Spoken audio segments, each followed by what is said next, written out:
News Kannada ವಾಹಿನಿಗೆ ಸ್ವಾಗತ. ಸುಕ್ಷೇತ್ರ ದಾಸೋಹ ಕ್ಷೇತ್ರವೆಂದೇ ಹೆಸರುವಾಸಿಯಾಗಿರುವ ಪರಕನಹಟ್ಟಿ ಗ್ರಾಮದಲ್ಲಿ ಹಲವು ವರ್ಷಗಳಿಂದ ಗಟಾರು ಮತ್ತು ರಸ್ತೆಯ ದುಸ್ಥಿತಿ ಕಾರಣ ಗ್ರಾಮಸ್ಥರ ದೈನಂದಿನ ಜೀವನ ಸಂಕಷ್ಟದಲ್ಲಿ ಇತ್ತು.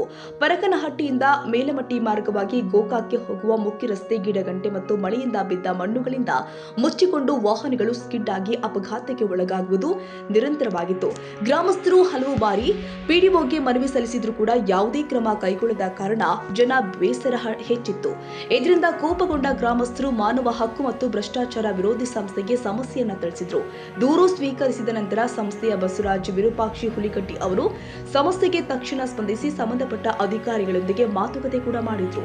ಪ್ರಾಥಮಿಕವಾಗಿ ಇದು ನಮ್ಮ ವ್ಯಾಪ್ತಿಗೆ ಬರುವುದಿಲ್ಲ ಅಂತ ಹೇಳಿದ್ದ ಗ್ರಾಮ ಪಂಚಾಯಿತಿ ಸಂಸ್ಥೆಯ ಒತ್ತಾಯದ ಬಳಿಕ ಕ್ರಮಕ್ಕೆ ಬಂದು ಗಟಾರು ಸ್ವಚ್ಛತೆ ಮತ್ತು ರಸ್ತೆ ದುರಸ್ತಿ ಕಾರ್ಯವನ್ನ ಪೂರ್ಣಗೊಳಿಸಲಾಗಿದೆ. ಇಂದು ಕೆಲಸ ಪೂರ್ಣಗೊಂಡಿದ್ದು ಪರಕನಹಟ್ಟಿ ಗ್ರಾಮಕ್ಕೆ ಸುಗಮ ಸಂಚಾರ ಸಾಧ್ಯವಾಗಿದೆಯಷ್ಟೇ ಅಲ್ಲ, ಹಲವು ವರ್ಷಗಳಿಂದ ಇದ್ದ ಗಟಾರು ಮತ್ತು ರಸ್ತೆ ಸಮಸ್ಯೆಗಳು ಪರಿಹಾರ ಕಂಡಿದೆ.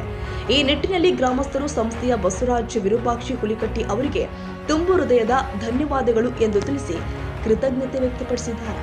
ಏನ್ ಸಮಸ್ಯೆ ಇತ್ತು, ಏನ್ ಕ್ಲಿಯರ್ ಆಗೈತ್ರಿ? ಈಗ ಕ್ಲಿಯರ್ ರೋಡ್ ಕಂಟಿ ಬೆಳೆಸಿದಾರು, ಅದೆಲ್ಲ ತೆಗೆದಾರು.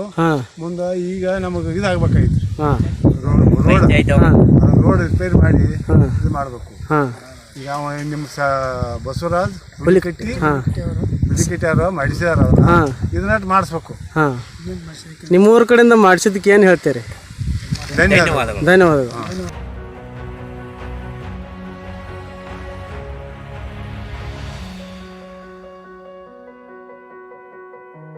ತಾಜಾ ಸುದ್ದಿಗಾಗಿ ಎಂಟಿವಿ ನ್ಯೂಸ್ 24x7ಗೆ ಸಬ್ಸ್ಕ್ರೈಬ್ ಮಾಡಿ ಮತ್ತು ಬೆಲ್ ಐಕಾನ್ ಅನ್ನು ಒತ್ತಿ. ತಪ್ಪದೇ ಲಿಂಕ್ ಶೇರ್ ಮಾಡಿ.